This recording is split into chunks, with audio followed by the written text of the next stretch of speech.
मनीष जी, श्री हरिवंश महाराज जी। महाराज जी, कृपा का संचार कैसे और क्यों होता है? क्या नाम जप, नाम के महत्व का बोध कृपा से होता है या नाम जप करने से कृपा होती है? नाम जप जब हम शुरू करते हैं तो कृपा से शुरू करते हैं। नाम जप में जब रुचि होती है तो कृपा से होती है, और नाम का जब साक्षात्कार होता है तो कृपा से होता है। ये सब कृपा से होता है।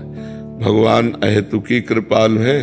जैसे पिता अपने पुत्र के लिए सब बढ़िया करता है, लेकिन यदि पुत्र कोई गलत आचरण करे तो फिर उसे दंड मिलता है। तो हमारे ऊपर भगवान की बहुत कृपा है, वात्सल्य सिंधु है, सब कृपा से हो रहा है। पर हम गलत जब आचरण करते हैं, गलत मार्ग में चले जाते हैं, तो ऐसा अनुभव होता है कि हमारे ऊपर कृपा नहीं। जब हमें दुख मिलता है, विपत्ति मिलती है, अपमान मिलता है, वो हमारे पाप कर्म का फल होता है, तब लगता है भगवान की कृपा नहीं है। जब अनुकूलता मिलती है, प्रणाम नमस्कार वाहवाही, तो लगता है भगवान की कृपा है। नहीं, भगवान की कृपा सब पर मोर बराबर दया, सब पर बराबर कृपा है, बराबर दया है। पर हम लोग भगवान की कृपा से वंचित इसलिए रह जाते हैं कि उनके विरुद्ध आचरण कर देते हैं। भगवान की आज्ञा ही शास्त्र है और भगवान के मुख ही संत जन है। तो संतों की आज्ञा और शास्त्र की आज्ञा एक ही है। जो भगवान की आज्ञा के विरुद्ध चलता है वो कृपा का अनुभव नहीं कर पाता। कृपा तो सब पर भगवान की है। बिना कृष्ण कृपा के कोई कृष्ण नहीं बोल सकता, बिना राधा कृपा के कोई राधा नहीं बोल सकता। तो यदि हम राधा राधा जप रहे हैं, कृष्ण कृष्ण जप रहे हैं, तुम्हारे ऊपर भगवान की बहुत कृपा है, ऐसा मानना चाहिए। संदीप जी, हैदराबाद। राधे राधे महाराज जी। महाराज जी, गीता जी नित्य पढ़ रहा हूँ, कुछ समय से जितनी बार भी पढ़ें लगता है और अध्ययन करो थोड़ा सा पहले से बेहतर ज्ञान प्राप्त हो जाए। निष्कर्ष समझ आया कि कर्म कर, फल का त्याग कर। महाराज जी, एक सवाल मन में आता है कि हर जीव के कर्म की गतिविधियां भी प्रभु ने पहले ही निर्धारित कर दी हैं, जैसे किसके जीवन में भक्ति भाव, दान धर्म, पुण्य कर्म, वैभव। नहीं नहीं नहीं, एक गलत सोच है। दो चीजें निर्धारित है, एक पाप कर्म का फल दुख और एक पुण्य कर्म का फल सुख लौकिक। बस इसे ही प्रारब्ध कहते हैं, जो निर्धारित है। अब आप दान पुण्य करते हो या आप दूसरे का छीनते हो, आप अच्छे कर्म करते हो या बुरे कर्म करते हो, आप भजन करते हो या पाप करते हो, ये आपके ऊपर छूट है। वो आपकी बुद्धि जैसा निर्णय करेगी वैसा आप कर पाओगे। मलिन बुद्धि होगी, गंदे आचरण करोगे। अच्छी बुद्धि होगी तो जैसे शास्त्र स्वाध्याय करो, सत्संग करो तो अच्छी बुद्धि होगी, तो अच्छे आचरण बनेंगे। गंदे लोगों का संग करो, गंदी बातें देखो तो गंदी बुद्धि होगी, गंदे कार्य बनेंगे। इसमें भगवान का विधान नहीं है। ये हमारी सोच, हमको स्वतंत्र रखा गया है। इसके लिए स्वतः आप जो नया कर्म करना चाहो वो कर सकते हो, लेकिन परिणाम में आप नहीं। परिणाम में प्रारब्ध काम करेगा। जैसे आप बहुत प्रवीणता पूर्वक व्यापार कर रहे हो लेकिन घाटा लग गया, प्रारब्ध है आपका।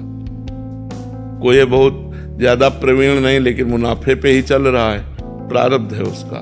तो सुख दुख रूपी परिणाम, ये जो हमें अपने कर्मों के भोगने हैं, ये पहले से निश्चित है। लेकिन नवीन कर्म, अच्छा या बुरा, ये हमारी सोच है। हम जैसा सोचेंगे वैसा कर्म करेंगे, वैसे ही हमें उसका भोग भोगना पड़ेगा। समझ पा रहे आप? इसमें हम ऐसा नहीं कि भगवान ने कि आदमी पाप करेगा या आदमी पुण्य करेगा, ऐसा नहीं। वो आदमी पाप कर सकता है, वो आदमी पुण्य कर सकता है, उसको उसका भोग भोगना पड़ेगा। वो आदमी चाहे तो सत्संग करके भजन कर सकता है। ऐसा कोई भगवान का विधान नहीं है कि आदमी जीवन भर पाप करे या जीवन भर पुण्य करे, ऐसा नहीं है। सुनील जी, न्यूयॉर्क से। राधे राधे महाराज जी। महाराज जी, आपने मुझे हर पल कृष्ण का स्मरण करने और हर समय राधा जी का नाम जपने की दिशा और शक्ति दी है। महाराज जी, मेरे मन में एक प्रश्न है कि क्या गलत कार्यों के कारण आत्मा मलिन हो जाती है? अंतःकरण, आत्मा तो कभी मलिन नहीं होती। वो तो एक रस है, वो निर्मल है, वो एक रस है जो आत्मा है। मन मलिन हो जाता है, अंतःकरण जो है वो मलिन हो जाता है। अंतःकरण मलिन हो जाने पर सब मलिन दिखाई देने लगता है। भगवान का चिंतन नहीं होगा, कथा वार्ता में रुचि नहीं रह जाएगी जब मलिन अंतःकरण होगा। तो हमें चाहिए कि हम पाप कर्मों से बचें, क्योंकि किसी चीज को साफ करने में ज्यादा टाइम लगता है, गंदा करने में नहीं लगता। जैसे आपको अपना आंगन है, गंदा करो 1 मिनट में, लेकिन साफ करना है, झाड़ू पोछा लगाना तो समय लगता है। ऐसे मन को गंदा करने में देर नहीं लगती, लेकिन उसी मन को साफ करने में जब लगो तो वर्षों लग जाते हैं। साधना, तपस्या, भजन के द्वारा एक एक बात को सुधारने में वर्षों लग जाते हैं। इसलिए नाम जप करो, भगवान का आश्रय लो, भगवत मार्ग के अनुसार चलो, कोई गंदे आचरण न बन पावे।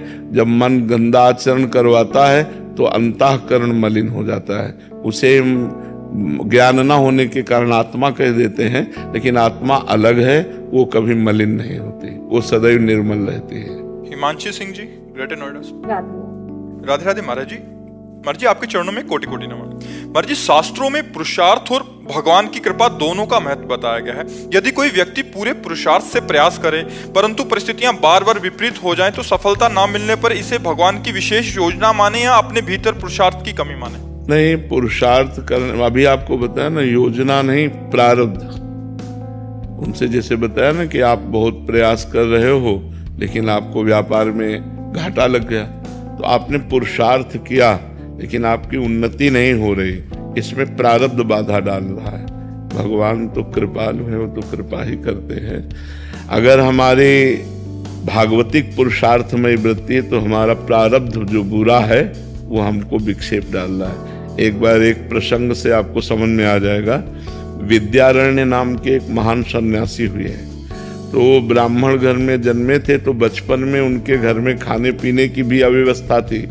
तो उन्होंने सोचा गायत्री पुरस्चरण करेंगे और गायत्री माँ से धन मांगेंगे, और जब वो धन दे देंगी तो हम अपने परिवार को सुखी करेंगे। तो एक पुरस्चरण 24 लाख मंत्र का होता है। उन्होंने एक पुरस्चरण किया, धन, गायत्री जी न प्रसन्न हुई, न धन मिला। 2 पुरस्चरण किए, 3 पुरस्चरण किए, 23 पुरस्चरण किए। तब तक जवान हो चुके थे, माता पिता पधार गए थे।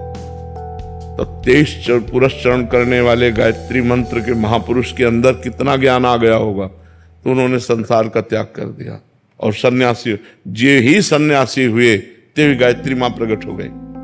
और उनका अब आप इंद्रासन मांगो तो भी दे देंगे। बोले आप क्या जरूरत है, जब जरूरत थी तब तो आप आए नहीं। तो बोले 24 महापाप थे आपके, 24 महापाप थे आपके, तो 23 पुरस्चरण से वो नष्ट हो गए और 24वां सन्यास लेने से नष्ट हो गया। अब जो तुम चाहो वो प्राप्त। बोले बस अब सन्यासी बन चुके, अब धन तो नहीं, अब हमें आत्मज्ञान चाहिए। तो बड़े आत्मज्ञानी महात्मा हुए।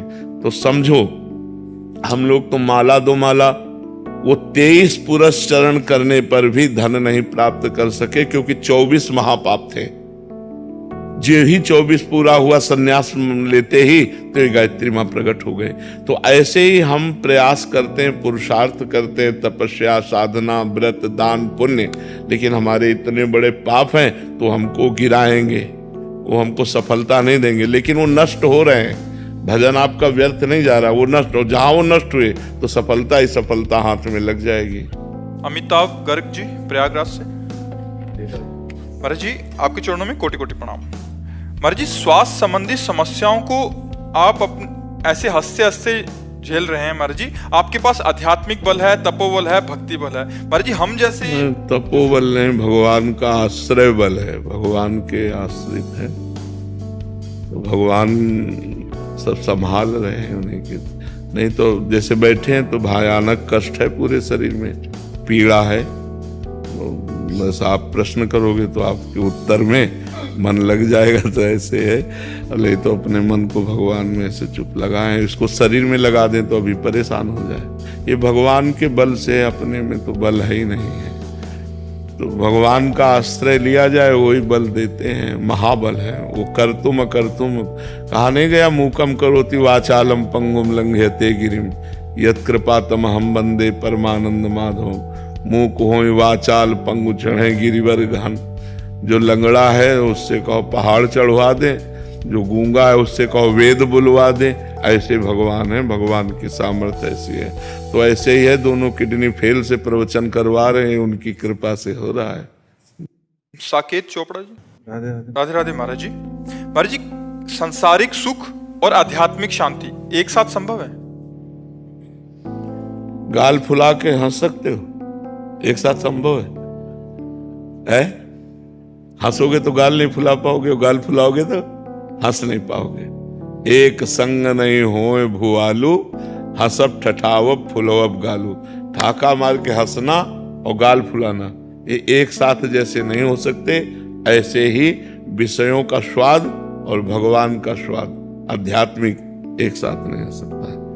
जो निर्विषय इंद्रियां होती हैं उनमें अध्यात्म सुख शांति का अनुभव होता है। तो धीरे धीरे निर्विषय की तरफ बढ़ता जाए तो अंदर का जब आनंद मिलेगा तो बाहर के भोगों की तरफ मन जाएगा ही नहीं। इसीलिए खूब भजन करना चाहिए, नाम जप करो खूब, नाम जप से शांति प्राप्त होती है। ईशा गुप्ता जी, राधे राधे महाराज जी। महाराज जी, आप कह रहे हैं कि आप पेशे से नर्स हैं।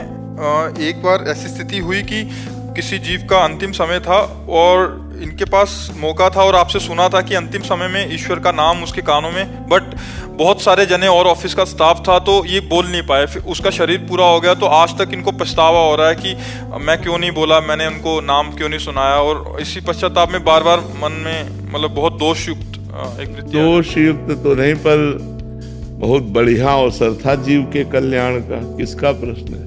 बहुत बढ़िया अवसर था जीव के कल्याण का। धीरे से उसके कान के पास जाके राधा राधा बोल दिया, वो सुन लिया, उसका कल्याण हो जाता।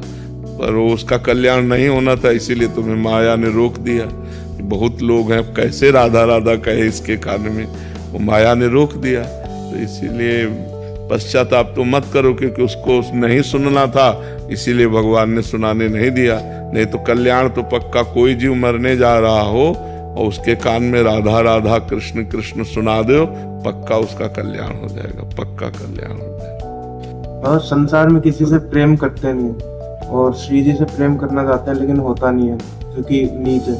तो प्रेम की पराकाष्ठा पे पहुंचना है नीच होने के बावजूद। नाम जप से, राधा नाम में प्रेम में है, वो सब बात बना देगा। बस नाम जप करते रहो, राधा राधा राधा। ये प्रेम की पराकाष्ठा है राधा नाम। राधा नाम प्रेम समुद्र है।